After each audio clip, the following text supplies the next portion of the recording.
All right, let's take a look at the queue statistics settings. This is something new. This is an enhancement. It's not even available yet in the next release. We're still finalizing this and trying to get it rolled out.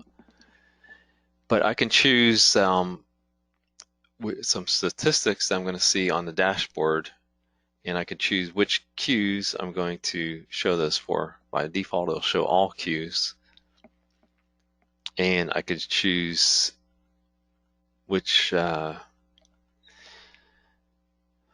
fields or which metrics are important to me that I want to see. And you have an auto reload on that, maybe auto reload every 5 minutes on some of the information is not real time. It's based on averages, so how often you want to reload that and refresh the statistics. So this is available on a new tab. It's dashboard, and oops, let me see. Let's go with statistics, Q statistics. Okay, actually I guess I do need to click on each one of them. All right, and then we go back to dashboard. All right, so here's some colors for you. So you've got the sales queue, you got the support queue. It shows the agents online. So I've got 2 agents online. How many are busy? Let's go ahead and see if we can place another call. All right, you can see the call is in the red box. We got 1 call queued up. And it's going to be, I'll go ahead and answer it. All right, so we got 1 agent that's busy out of 2. And let's see. So you can see 1 active call. Let me go ahead and hang up. You can see now the purple is indicating, showing I've got 1 agent, which is me. I'm in the wrap-up state for about 10 seconds, and now it changes back to online. All right, then you've got the, let's go ahead and answer that call maybe in the other queue. So we got another call coming in.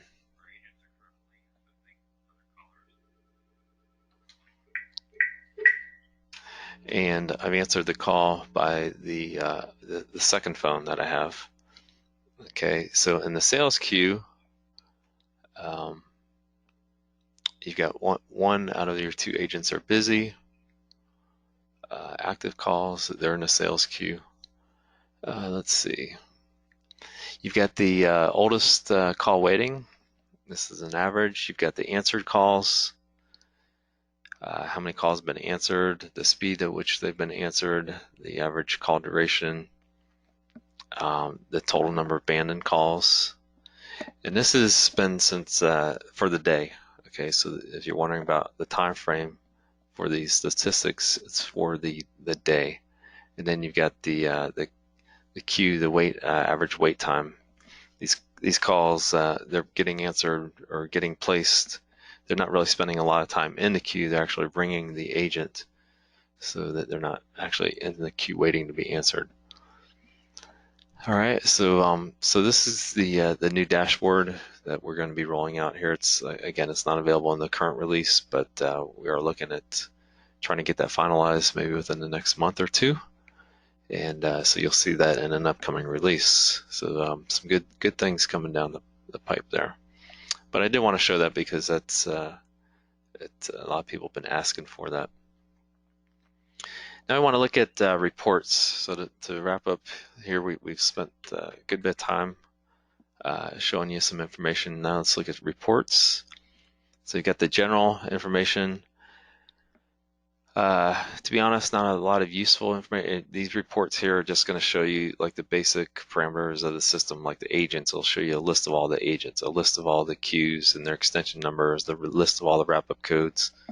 Okay, so just basically some general system settings that we've been using. CDRs, this is where you want to probably get most of your information. So if you have CDRs by agent, by queue, by date, and then you click on it, and again, you could put the time frame that you want these statistics to be shown for in the report. This will be, you got some CAN time frames, predefined CAN time frames, or you can do custom time frames. And then you can specify which agents it's going to be pertaining to. You can choose which agents. If you don't, it's going to get all the agents. You can also choose which queue is going to be shown. And then there's a summary option here, and I'll show you what that is here in a moment. But if I run the report, okay, run report, and you see immediately bottom left-hand corner, it gives me a CSV file. And if I go ahead and open it,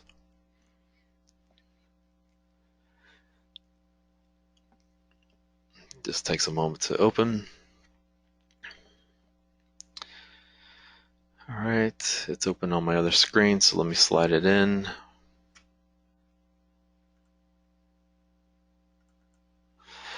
All right, this report shows, again, this is just for the agent, the one agent, or actually all agents in the sales queue and the calls that they've received, the time stamp, the wait time in the queue, the call duration, and then you can see my wrap-up codes that I entered here. Any comments, you can see those in the statistics. All right, let's run the report again, but this time we'll do just a summary report, and that way you can see the difference.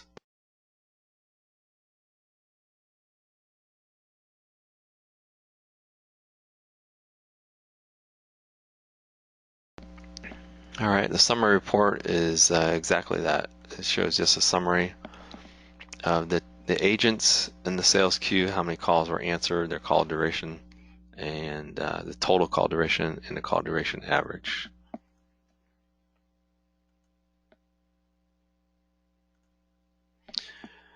All right, so you've got your reports. You can put these reports. Put these reports on a schedule. So you can see over here on the right hand side, there's a schedule option. So if I click on schedule, I can give it a name.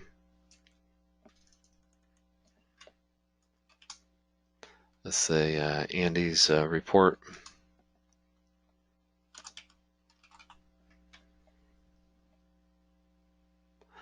And I can put the time frame for when this report is going to be valid. So this is June 7th. I want to make this available for the next, maybe next week, or maybe even move it out for a couple weeks. Which report, and then I could put the time frame on the report. Maybe it's going to be for the day. I could put which queue it's going to be for, which agents, I get whether or not it's going to be summary.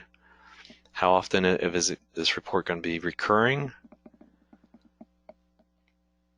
The file name, it's going to have a name.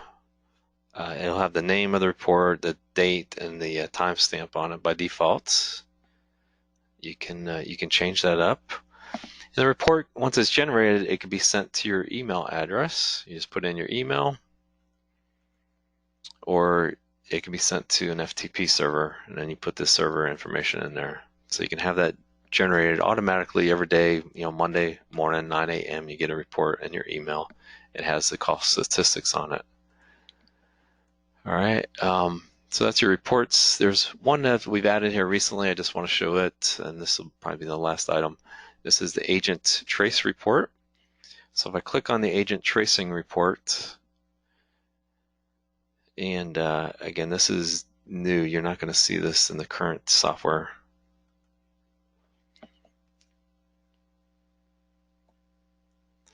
I should have just chose just one agent, but I chose both. Okay, so it's going to be a busy report. Let me close this again, and I'm going to generate a new one just for the sales queue and agent and Andy. Run the report.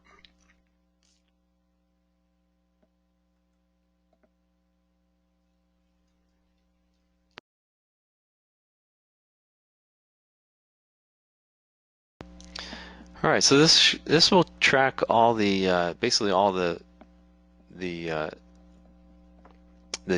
details and the different states, the time frames of the agent throughout the course of the day. So this can be important. So, you know, if the agent was online. I took a call here. You can see the call was busy in the sales queue. Call duration 32 seconds. I flagged that call. It specifies the call, and it was answered. Shows the phone number of the calling party. Specified that the reason was follow-up was needed on that particular call. And then I went into wrap-up state. At that point, it was set for 30 seconds. You can see a little while later, the wrap-up state, after I changed it, the wrap-up state was only for 10 seconds once we changed it. Shows when they were online, when they're ringing, when they received the call, it was presented to them, they didn't answer it. So throughout the course of the day, this is all the activity, different states, the calls that were answered, shows all the activity of that particular agent. Real useful report. Again, this is something that we're working on. All right, so I think that about wraps it up. And if we go back, let me just look at the queues again. I want to see if we've covered all the information on the queues, the call summary, the call details. You can see all that. All right, so that concludes the presentation that I have, and in a moment here I'll open it up and we can go over and take some questions. Maybe I'll take some of the questions, review some of the questions that came in through the chat session. But for those that are getting ready to drop off, I appreciate your time this morning. This is it's an enterprise grade call center solution. And I hope you all appreciate the work that's gone into this, and you get out there and you're able to install it. As it's very easy to install. Don't be afraid of it. Call centers are quite common and used out there extensively. All right, so thank you again, and I hope you have a good day.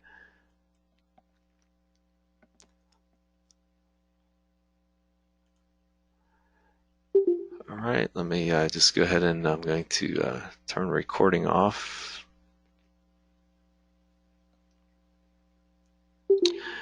All right, so let me just go back. As far as Tune, you ask about CRM. You know, we have Sugar CRM. Okay, so that's out there. That's available. We've recently updated it to their most recent version. Okay. David, did I answer your questions? I think you had a couple questions. As far as the 32X, the 32X has basic ACD, but it does not have EAC. Okay, remember, the EAC is built on the QX platform. The database and all that all resides there on the QX itself.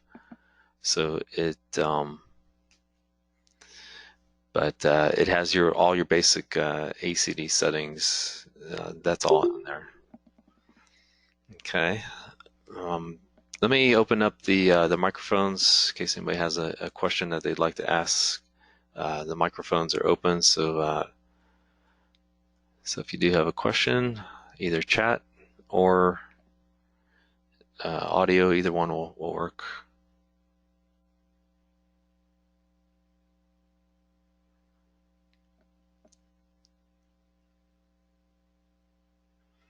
You're welcome, Holly. Good luck with that install. Let us know if you need any help.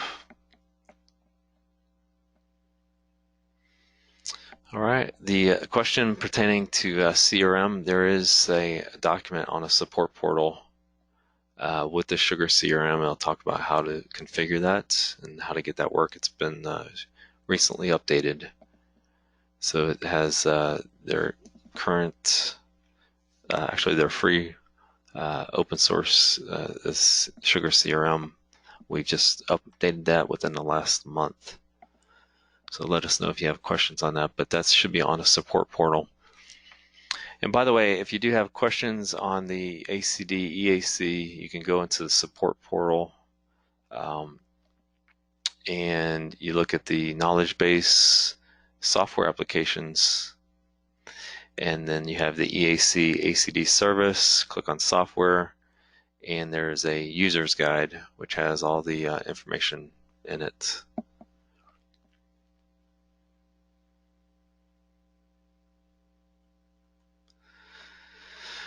Can you control two PBXs with one ACD? I mean, the two PBXs are interconnected by SIP. Yes, actually, you can't. The ACD is all going to reside on one system, and basically, you'll need those extensions in the other system. They're just going to be when you go to configure your ACD settings for the agent. Okay, when you go take a look at the agent settings, down here you notice that the connection, the call type. So when this agent is logged in, right now it's going to this extension 100.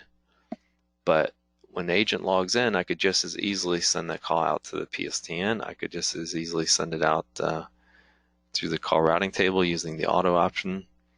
I could place a SIP call to that agent so that you can call 103 at 192.168.1.20 or something. But more than likely, you're just going to use the call routing table, and you could dial to, let's say, all the extensions in the other office. Maybe they all begin with a 2 and 100. Prefix 2 and then 100, that would send the call to the other office. Now they would log in to the EAC. They would need a connection back for the web application. They would need a connection back to the first office where the EAC resides.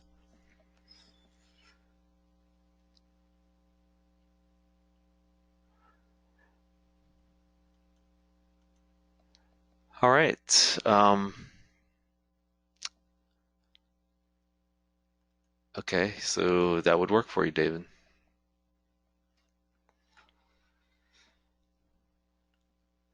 All right. Do we have any other questions?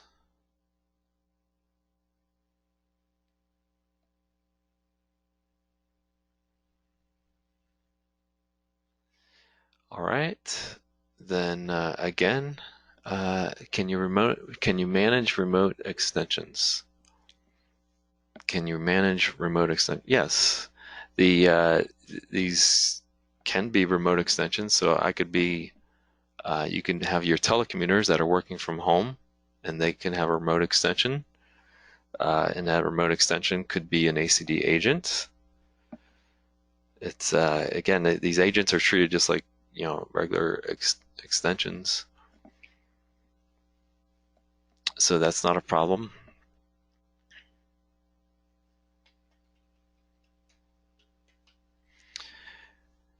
All right, will that be it? Seems like David's the only one with any questions. Anybody else have anything? An ACD agent be a virtual extension? No. He has to have at some point he needs to have a phone instrument. And again, that phone instrument could be out to the PSTN network, but basically it's going to be, you've got your settings here. You can play where you're going to place that call. When it's time for that agent to receive a call, where is that call going to be routed to? And it's you need a destination. You won't put it in a ring group. That's kind of defeats the purpose of the queue. That's the purpose of your queue, is to ring. If you need that, you're going to ring all agents. So you'd ring all agents from the queue.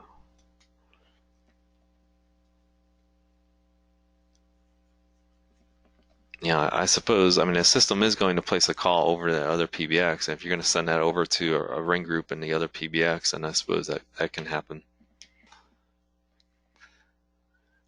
We'll try to get together a slideshow or a sorry, not the slideshow, but the recording of this. We'll try to post it out there. The last webinar that I did, it's out there and available. And we'll try to do some more of these types of presentations. I think they're helpful, so we'll try to get some more of these done. All right. Well, thank you, everyone, and you have a good day and a good weekend coming up.